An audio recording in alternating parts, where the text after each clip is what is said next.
그러면 정말로 상위 0.1%에 드는 아이들은 어떤 공부가 됐기 때문에 이렇게 꿈 같은 언어들을 갖고 살 수 있을까?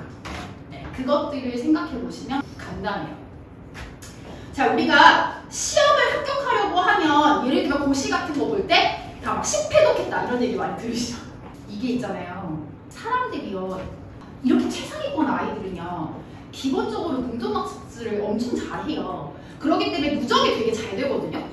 그 누적이 잘 된다는 말이 무슨 말이냐면 헷갈리는 게 없단 말이야.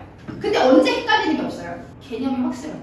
근데 아까 말씀드렸듯이 초등과정은요, 개념이 많지가 않아요. 아주 얕아요. 그래서 그냥 수능적인 아이들은 금방 수능적으로 만들 수 있어요. 중등은 또 거기서 안 되는 이유가 사춘기도 같이 오지만 조금 더 상위와 하위어 그런 구체 추상어들에 대한 엉겨 붙음들이 있어요. 근데 고등국어가 보세요. 고등수학 하면 안 되는 이유가 뭔지 아세요? 그게 바로 논리추론이 포함되어요. 논리추론 영역까지 넘어간단 말이에요.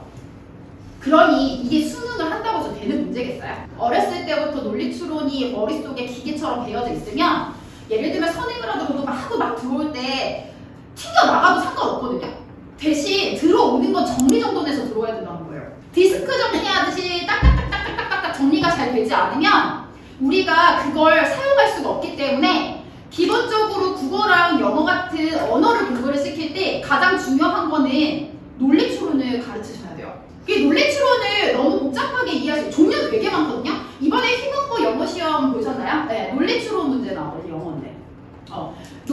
논리추론이 라틴어로 되어 있어요. 제가 전공을 해가지고 이제 그거를 할 수 있는데 라틴어로 되어 있는데 그거에 대한 용법을 20개 넘게 줬어요. 정의만 주고 용법 하나씩 줬어요. 희망고에서.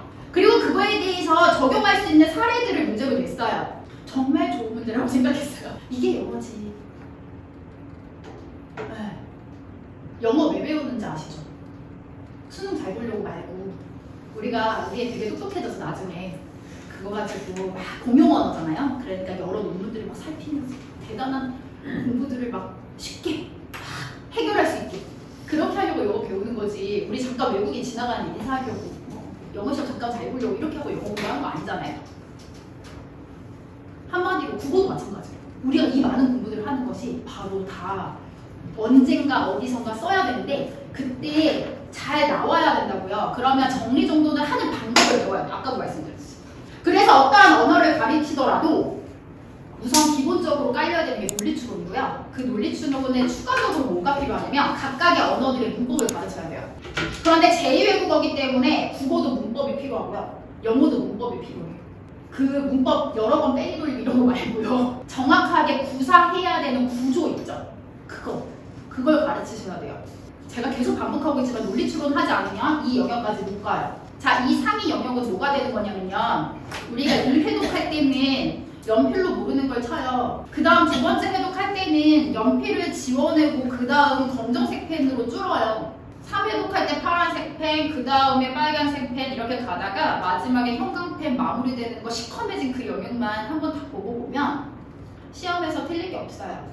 그 과정에서 어떤 단계가 녹아들었냐면 여러 번 그 개념에 대해서 생각하고 이해하고 녹여들고 반복되고 하는 그 과정 안에 내가 몰랐던 개념까지 다 녹아들어서 다른 개념들이 막 붙어요.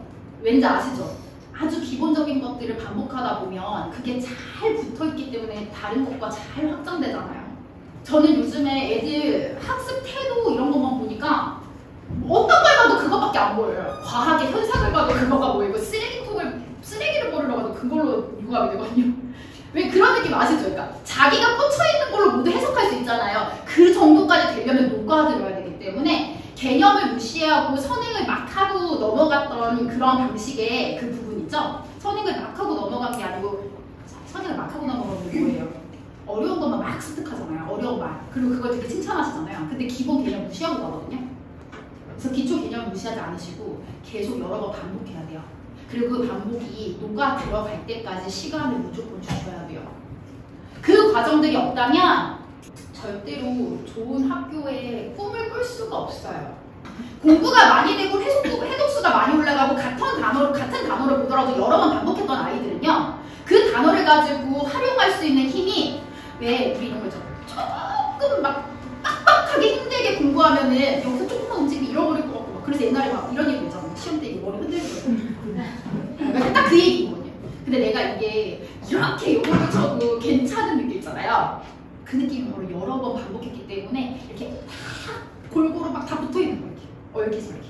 그 공부까지 가려면 선행도 선행인데 기초 단계에서 여러 번 반복을 하는 것과 그리고 노출도를 높이셔야 돼요. 반복 노출도. 아이한테 새로운 거 계속 물어보는 것이 아니고 봤던 것을 또 물어보고 그래서 다른 이야기를 또 하고 계속해서 유도해 내셔야 돼요.